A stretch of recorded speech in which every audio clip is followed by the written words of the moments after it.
So how did you get here, sir? Oh wow, that's a big question. Thick. Like a woman. Come on. How did I get here? I think I got here because, first of all, I think my ancestors insisted that I be here. Right? That's good. I think against all odds, against any challenges, against all the things that could have hindered me, I think my ancestors made sure that I circumvented them, right? Because I was supposed to be in this place at this time, at this moment, right? Some of the details of that, I went to a place called Clark College in the 80s. Then I went away and got a PhD. And I had enjoyed Clark so thoroughly, and I had such a great time as a student at Clark. And teachers had been so unbelievably transformative for me that I decided that I needed to do that same thing for another generation of kids. So this is my 31st year on faculty at Clark. Okay, so you said Clark College. That's before my time, because I only know it to be Clark University. Okay, so he's showing his age. Somebody else in here knew, I know a good Clark College. I was like, well, where is that? Okay. So congratulations on 33. Give it up for 33. Give it up for 33. Well, give 31. It up for 31. 31. I'm declaring 33. Declare it. Give it up for 31. Y'all show us some love one more time. Yes. Y'all so dry and I don't like it. Put your hands together. Y'all get another glass of wine or something. Okay. So your ancestors pushed and pulled and sacrificed for you to be here in this room, and I agree. Right. And so do you want to continue that story, or you want to jump right into the questions? Because this is your hour. Well, I think the other thing that I will say that is very important is I was a reader as a child, right? I was a reader as a kid in rural Arkansas. That's where I grew up, in rural Arkansas. And I loved words. And I loved words because I was a member of this institution called the Black Church. Right? And I loved what preachers did with literature, with language. I loved what Black choirs did with language. I loved that in the middle of the Black church, words became alive, right? I loved the way Black people read the Bible. I didn't always like what it said. Come on. And I'm not even sure I even agree. But I love the poetry, right? And I love the poetic way Black people did it. And I decided as a kid that I wanted to see if I could do some of that too, right? Especially in the printed word. When I was maybe 15, I read a book by a guy named James Baldwin, right? Called If Beale Street Could Talk. And that book was so magnificent. And the language, it was just so mellifluous, you know what I mean? It flowed like... That's a good word. Oh my God. Say that word again. Say it again so somebody can Google it. Look, 90% of people like, what he say there? Say the word again. Mellifluous. Ooh, I like it. Okay. I'll tell you what it means later. And it so changed me. And I realized then that the power of literature is that you can put words on a piece of paper and somebody on the other side of the world read it and be transformed, and you never meet them, right? And I thought that was about as close to God as a person could get, right? And so I decided that I wanted to try my hand at writing. So I started out playing with some short stories, and I don't know if they were very good or not, but I started that. And then when I went to college, I was an English major, and I wrote a little more. Then I went and got a PhD, and I wrote a little more, and so all of that simply to say that I ended up in this place because I really truly believe then, and I believe now, that part of the legacy of Black people is that we really have to show our children that when our ancestors were running to freedom, they were running to freedom for our ability to write, right? For our ability to read, right? They weren't running to freedom for cars and houses. You know what I mean? For them, liberty was not an issue of materiality, right? It was an issue of self-love, right? And one's ability, one's agency to shape one's own existence. And so I'm about the business right now of creating a legacy that I pray will direct and show Black people and Black youth especially where to go, how to get there in the next century, regardless of who's the president. I like when a Black man say, I'm about the business. So that actually leads me to to my first question, and it's titled, whoever made these cards was good at what they do. Okay. Social and political commentary. Your work is known for its incisive social and political commentary. And Black on Black, what do you see as the most urgent issue facing the Black community today? Self-hatred. Oh, come on. Elaborate. And it's mass self-hatred, because it can look like we love ourselves because we beautify ourselves, right? But really, that which you have to work hard to beautify means you find it flawed from its inception, right? And so I really would love to help us to discover the joy of what it means to be African, right? What it means to be of African descent without modification, right? We have mastered modification as if the modification is the true self, right? When really this is the mask, right?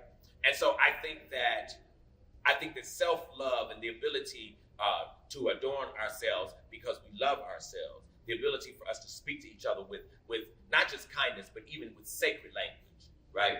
Like, I think a lot of the language we're using, in general, in our music, it's so problematic, right? And it really enlists us as people who seemingly seek each other's destruction, right? And I would really love to encourage us to talk to each other the way we talk to God. Ooh, that's good. Yeah.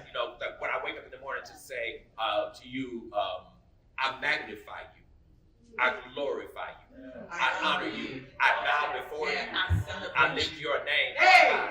Yeah. He said he's not sure he believes it. Well, not believe. Well, you said that something like that, but you sound like you. Yes. Because I think in doing, we need the words worse than God. I think God's self-esteem is pretty good. Yeah, I believe so. I love that, because you said the way that we speak to each other. You're right, because what I've noticed, even in our music, you listen to the music, our music is, it's all profanity, it's all demeaning, especially for women. Yes. There's no uplifting, no celebrating. Not all. Not all. Right. Listen. Right. But you and our counterparts don't allow their children to listen, indulge, or create that type of music unless it's in the urban vein. Right. So if you see one of them make music that's this, that, and the other, and whatever, right. Typically they're talking to us. Right. They're not talking to their children. Right. And this is the sign of self-hatred, because I believe that Black people are one of the, if not the only people, who publicly demean ourselves in exchange for the hope of applause. Right? People don't talk about, yellow holes in Asia. You know what I mean? People don't talk, They don't say it, but they really say it. Yeah. Yes. But see, some of that too is problematic. And I think that we have to, I would love to urge us, maybe that's the word I'd say. I would love to urge us to play with the idea that our music is sacred, right? And our music is holy. And that these are spaces where, as we're rearing our children, right, that our children don't have the option to hate Blackness, right? I think we give them the option to hate Blackness, right? By the way we treat each other, by the way we speak to each other. And I was even telling, my class the other day, I'm not so much troubled if somebody said nigga one time in hip hop, but to be a nigga in every song, all the time, you know what I mean, is absolutely problematic to me. I would also add how we see each other. Absolutely. Yeah, because some of us, we just don't see each other. Like, do you see me? Do you Right. see that I am your sister? Do you see that you are my brother, and I and you, and we should be protecting each other? Sure. And we're not doing that. Sure. So that leads me to my next question, hope and healing. Did you read these questions? No, ma'am. Okay. How do you respond to critics who might argue that focusing on hope and healing is a form of complacency or denial? Should we be moving faster through the traumas of our cultural history? I think the first thing I'd say is any art form, I think the aim of any art form ultimately is healing. Whether it's canvas art, whether it's music, whether it's poetry, whether it's literature, I think the aim of any artistic creation is how do we exalt ourselves, right? How do we become God unapologetically, right?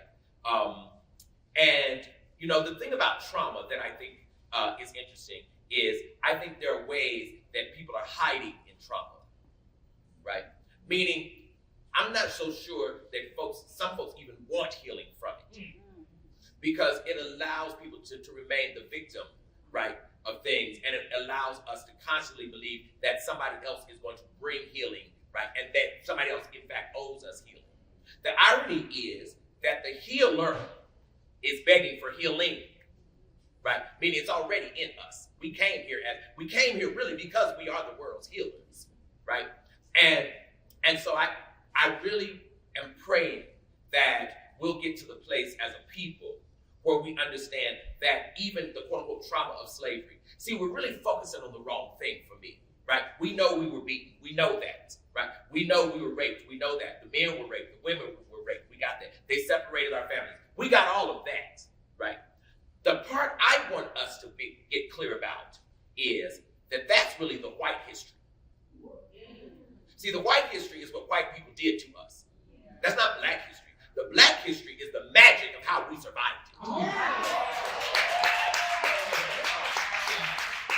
And it's that magic that I want us to begin to study. It's the magic that I want us to begin to unearth, right?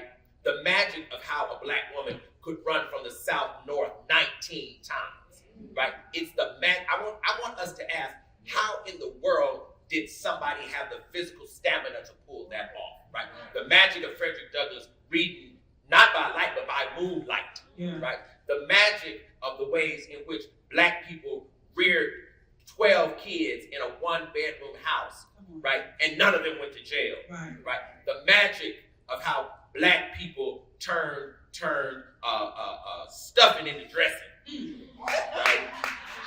The magic. Little turkey neck, little rice. You know what I mean? Yes. Because if we're not careful, we're mad about, and we'll spend a lifetime being angry that we were enslaved. We missed the point then. Yeah. We missed the genius. The genius is that we were enslaved, and a generation later sent kids to college. That part. Yeah. And we didn't stay enslaved. Absolutely. I would like to also, oh my God, there's so much. I think also, if I can add, a lot of times people don't want to be healed from their trauma because they don't have anything to talk about. Sure. People show up, the name of my book is Buy My Bags. People show up dragging their baggage as if they have to. And we know that's not true. And it's an issue of self-worth. Because some people have no real worth. Don't say that again. Yeah, have no real worth if they're not traumatized. That part. Because then the question becomes, what would you do? Yeah. Right? Yeah. What life would you have? What purpose, what gift would you bring? Yes. Right? If we get sick of actually crying about it. Yes. Right? What's the magic, the joy? It's like the whole notion of Jesus being crucified, right? Mm-hmm. Jesus was crucified, right? But that's not really the joy of the story, right? The joy of the story is what happened thereafter, right? But I want us to do that as black people too, right? The joy of the story and the horror is, yes, we were enslaved, absolutely, right? But there's not another people on the planet Earth you could enslave and then we make jazz. Right, and we still resurrect. You hear me? We still stand up. Hey! Absolutely. Right. Absolutely. I love this. Still make jazz. Still make jazz. In fact, we made jazz from the trauma. That part. We traveled, like he said, back and forth 19 times by the braids in her hair and the rice braided in her hair. As she was fainting and falling out. My God. All right. You ready for the next one? You sure you didn't read my question? I think you cheated by something. You were down to the paper looking at my notes. Okay. HBCUs and black institutions. Now, I'll admit, I went to a PWI. Okay. It was a long story, but I did get accepted to Clark Atlanta University. Okay. And why did you go? My mama bought me a car and said, I'll buy you a car if you go away. And I was, she just really wanted me to get off the tip. Sorry. I understand. No, I get it. I understand. I was way too close to her. Yes, ma'am. HBCUs have traditionally been a crown jewel of our culture. They educate many of our best and brightest. Sure. You went hard on an HBCU in your book, Tough Love. Please tell us why. There's more to this, but I want to know why. I think there really is no America without the tradition of HBCU. Come on. Right. And I don't mean just Black America. I mean really no America. Because really HBCUs are the crowning intellectual jewel of America, if America has one. Right? If it has one. Black schools are the crowning jewel because Black schools were educating and training Black minds, right? When white folks were sleeping. Yes, sir. And HBCUs, many HBCUs were physically built by the students who attended the school. Yes. So they made the building and then turned around and walked in it and sat down. Come on, yes. Probably mud and clay on their boots, and they went in there to get the education because they understood the value in it. And because what we understood too was if you're going to have a revolution, you can't ask the oppressor's permission. Come on, y'all. That was worth a clap. Right? Yeah. So what do you see as the biggest challenge, though, and opportunities facing HBCUs today, considering the administration is holding up the folk money? I think two things. Okay. I would love when the day arrives when HBCUs stop comparing themselves to PWIs. Why do you think that's When happening? we stop using PWIs as the focal reference of our existence. So that if Stanford has XYZ, we're supposed to have it, right? If Harvard has X class, then we're supposed to have it, right? And I think what that does is it limits the imagination of Black excellence, right? I think the genius of a Black school today would be an absolutely African-centered curriculum, right? James Cleveland, 201. Sarah Vaughan, 312, right? Right. This is extremely important. Herbs and herbal medicine, the things that have perpetuated Black life and Black existence. See, really what we've been trying to figure out is how to educate Black children to be usable for a white Western workplace, right? And I want us to start educating Black children for the creation, right, of a world, for the creation of a job, not for going to apply to one. So do you disagree it's not important to be able to play both sides? Because everybody, one thing that my pops used to tell me all the time, is like, baby, we need somebody to fry the fries, butter the bread, do all, we need people everywhere. And so everyone is not meant to be a business owner, right, or a quote unquote leader, but correct, we need some followers. Absolutely. And sometimes that looks like going to get a job. But, so do you not agree with that? These children need to be educated to work in both sides of society. I think we need education for people to be able to work, yes, and to create jobs, but not necessarily for whiteness. See, I want us to just have work ethic, period, right? And to get to a place where the thing we create is not necessarily a thing that we're trying to milk for riches. See, what's messing up so many Black businesses is we're trying to get filthy rich from them, right? Instead of planting an idea among the people, right? Because if you plant an idea among the people will bring the money and hand it to you, right? But also, you don't have to be rich, right, in order to be wealthy, right? I love you, right?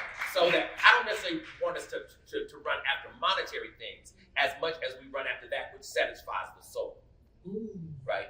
Because therein is the wealth, right? And most of us are alive because some folks fed us who were not rich, but they were unbelievably wealthy, right? So, I love that statement too, but here you have to remember, a lot of young people, I'll say, my brother's 14 years younger than me. And is he here?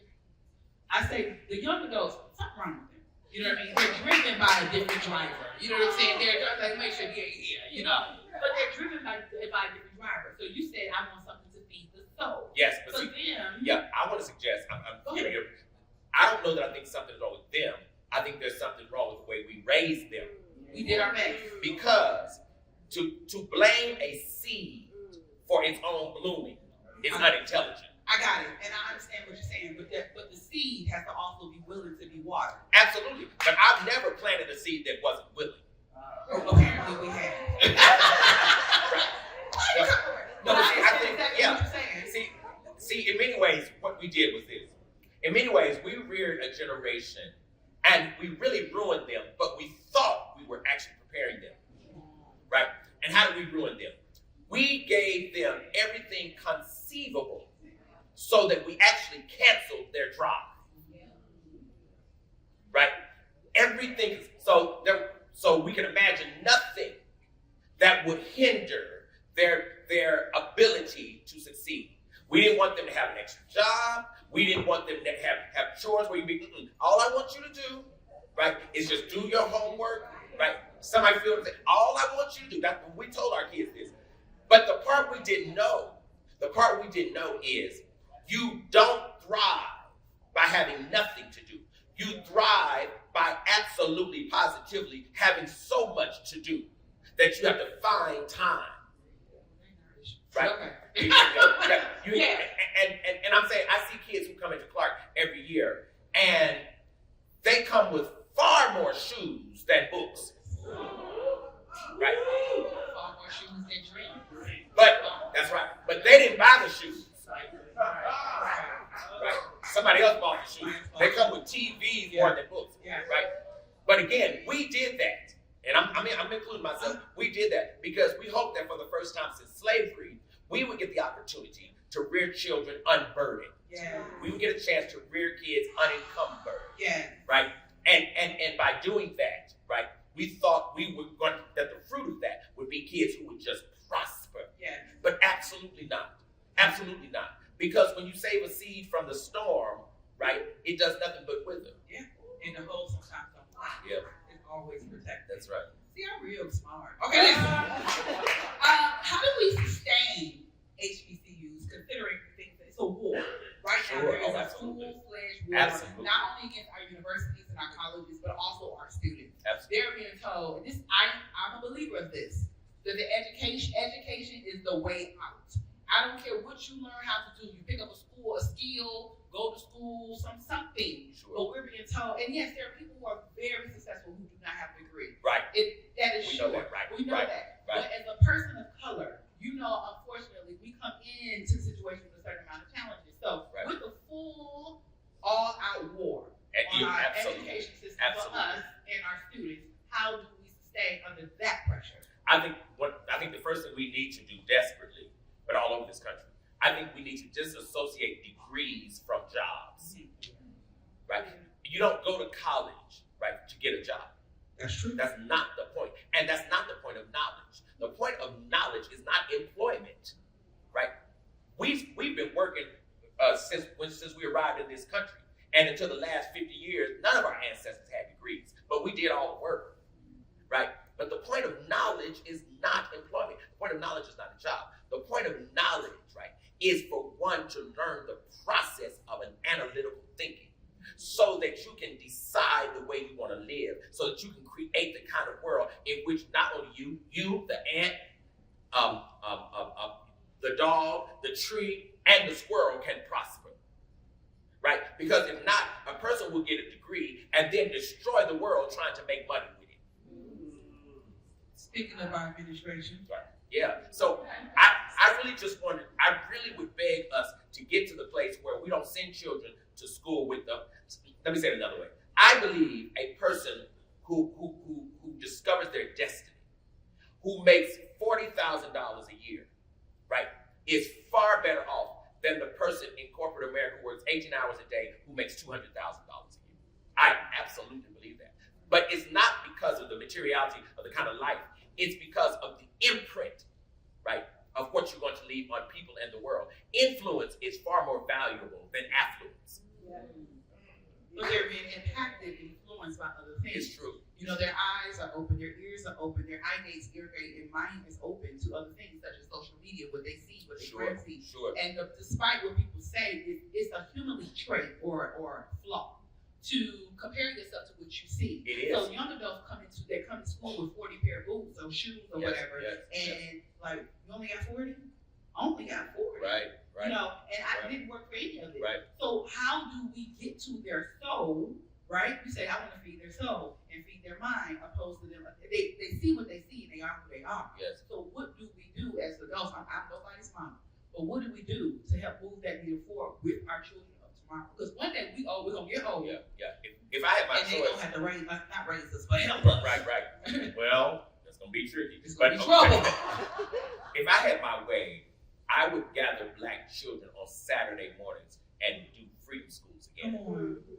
Right. I would gather, and I would ask permission from churches. Most churches are empty on Saturday mornings. Yeah. Right. I would gather Black children from 9 to noon or so every Saturday, and I would teach them who they are.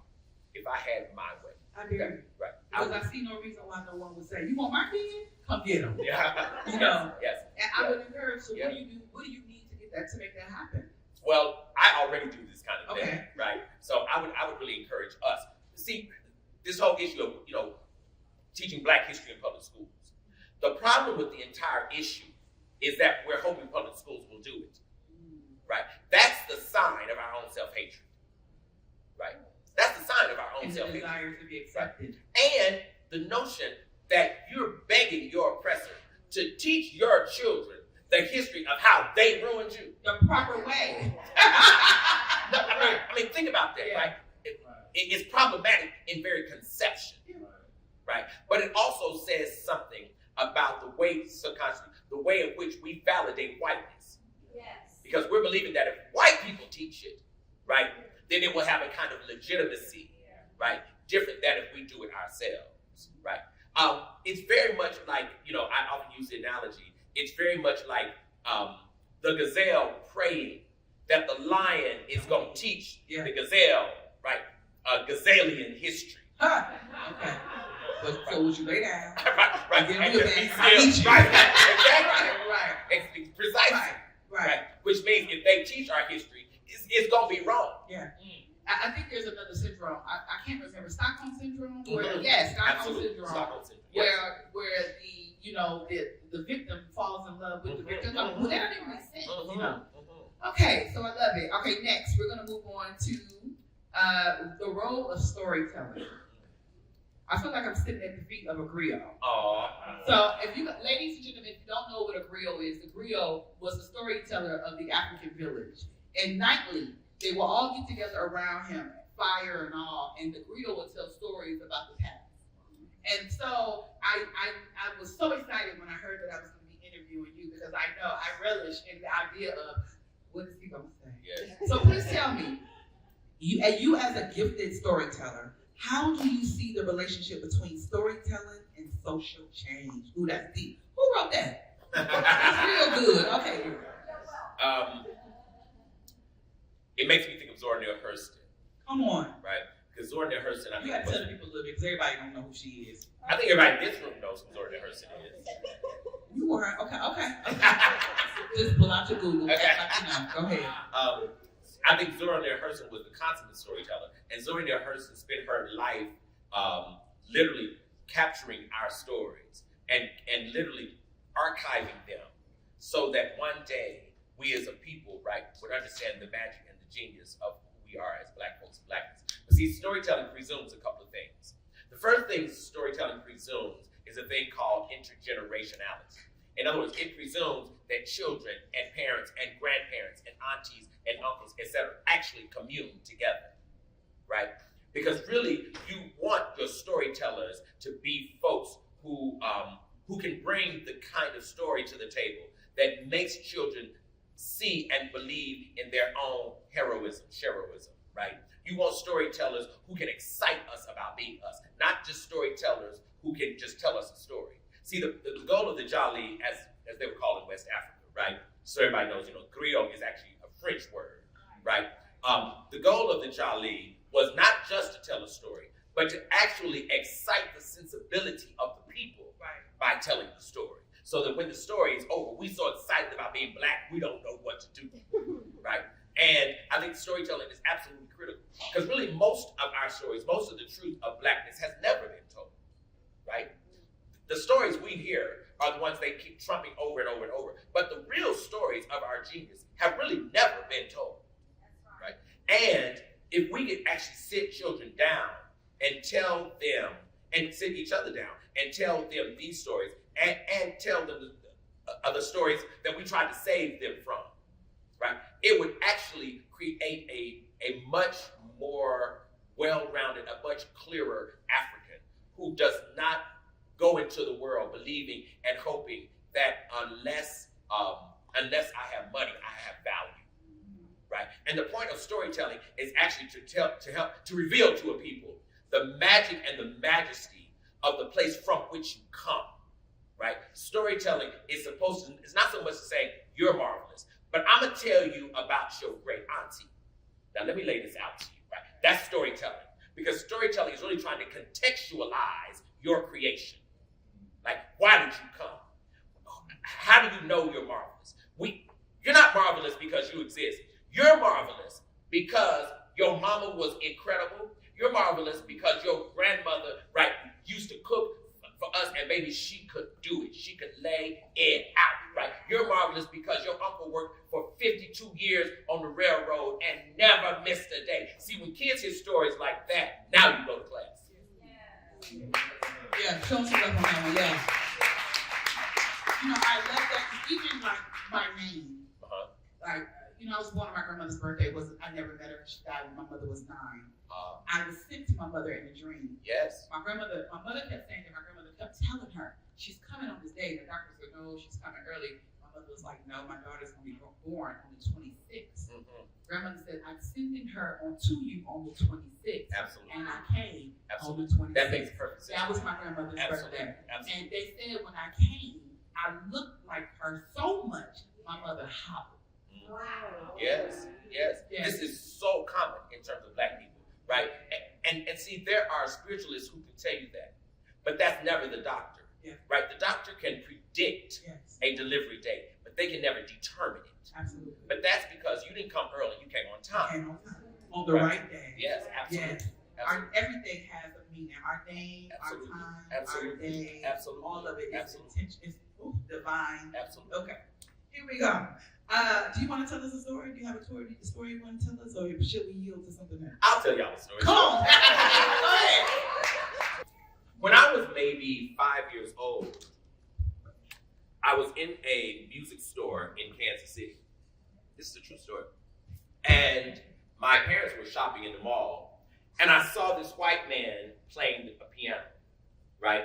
And it looked to me at the time like his fingers were just magically gliding across these fingers, and I mean these keys, and this unbelievable sound was coming out, right? And I remember just standing there frozen, right? I was in kindergarten. I was just frozen, like, I want to do that. My God, that just seems like magic. So I told my father, I said, Daddy, I want to play the piano. And Daddy said, listen here, are you sure? I said, yes. He said, because if you want to play the piano, I'm going to buy a piano. I said, I'm going to play it. I'm going to play it. I'm going to play it. I'm telling you I'm going to play it. Oh my God, that just looks so incredible. So, if some folks are here old enough to understand, my father put a piano on a thing that was called layaway. Yeah. We all know layaway. My father put a piano on layaway, and it took him more than a year and a half to pay it off. So one day I came home from school. By this point, I've forgotten all about this because now I was in the 2nd grade, right? Come home from school, and the piano is in the house. And I was like, oh, I saw it in the living room. I was like, oh my God, Daddy bought this piano, right? So Daddy said, okay, you got to start taking some lessons now, right? And he said, Aaron, I want you to start listening, right? And then, just pick up the music. I was like, what the hell is it? Just pick it up, right? He was really encouraged me to play by ear, right? So I started taking piano lessons, which he was paying for also. After maybe a year or so, I said, I'm not really feeling the piano anymore. I'm in 3rd grade now. Girl, come on, you know how this goes. I do. I said, I'm going to do something else. I think I'm going to do something else. And my father said, I want you to listen to me. And this is the only time my father called me nigga, right? He said, he missed that. He said, nigga, you might do 25 things in your life. But one of them goddamn things you're going to do, you're going to play this piano. Amen. He said, you might do 46 things, but one thing you're going to do, you're going to play this piano.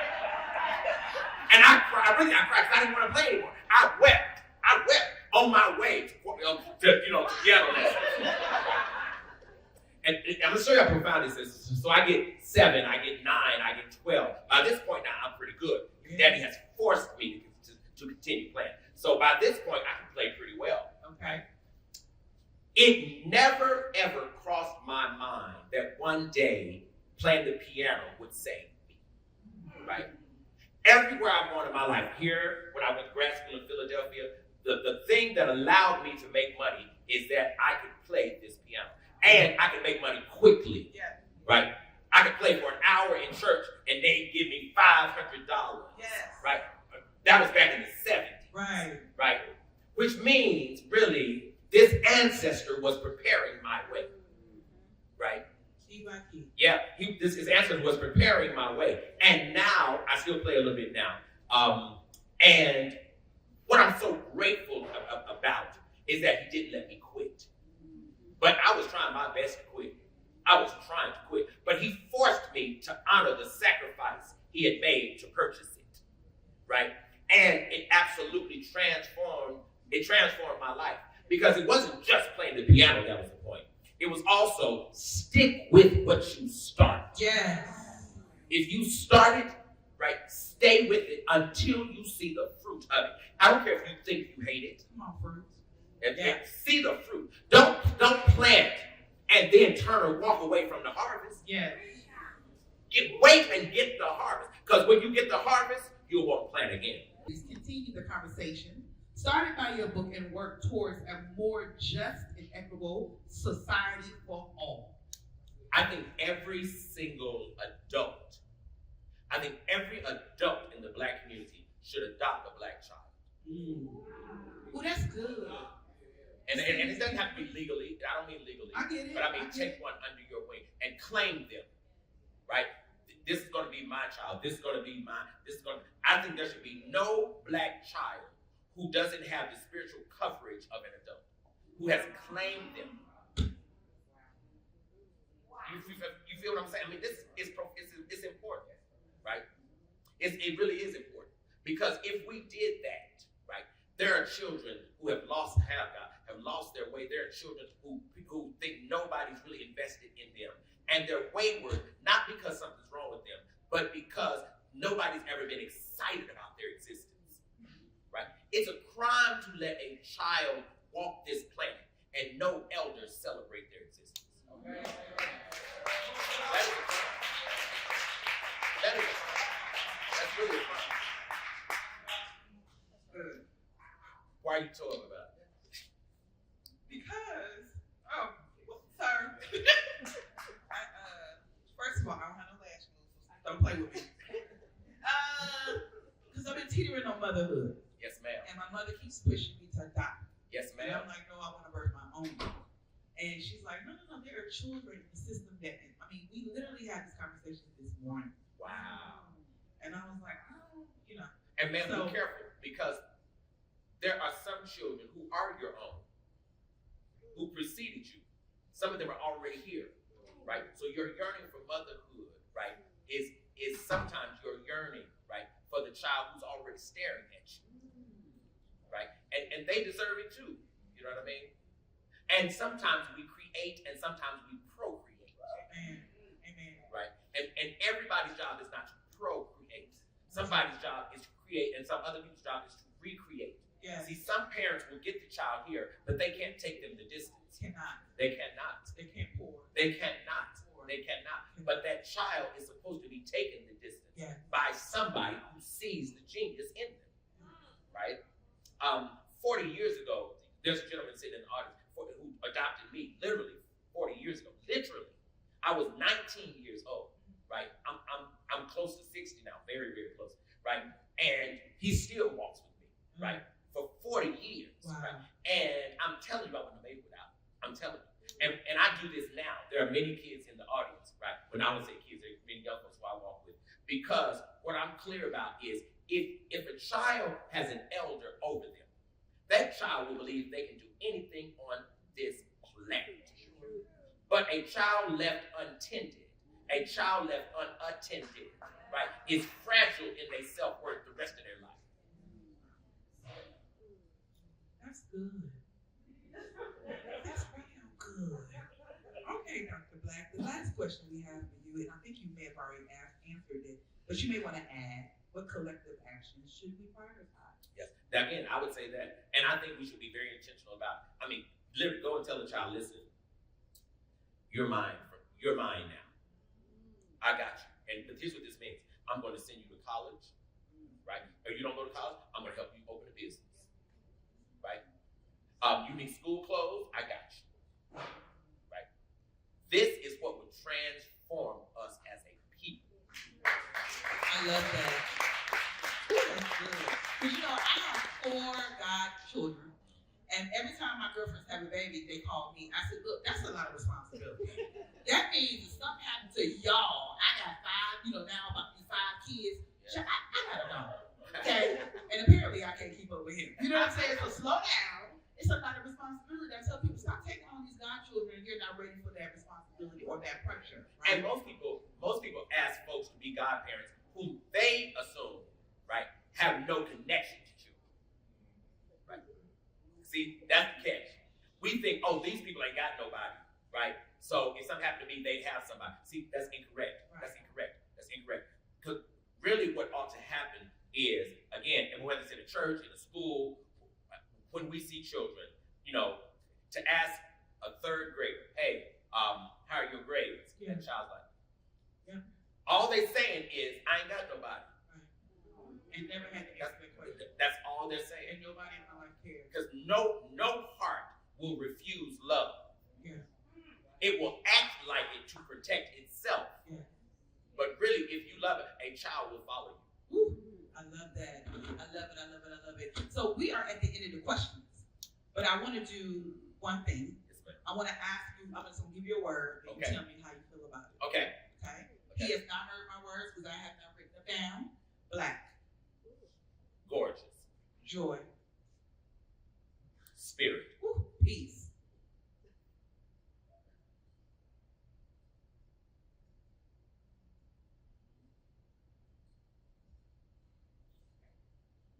Creation. I love it. Future. Abundance. Come on, y'all. Give it up for Dr. Our future is abundant. The oil will flow. Yes, I love it. Y'all can do better than that. This man has poured out in a story.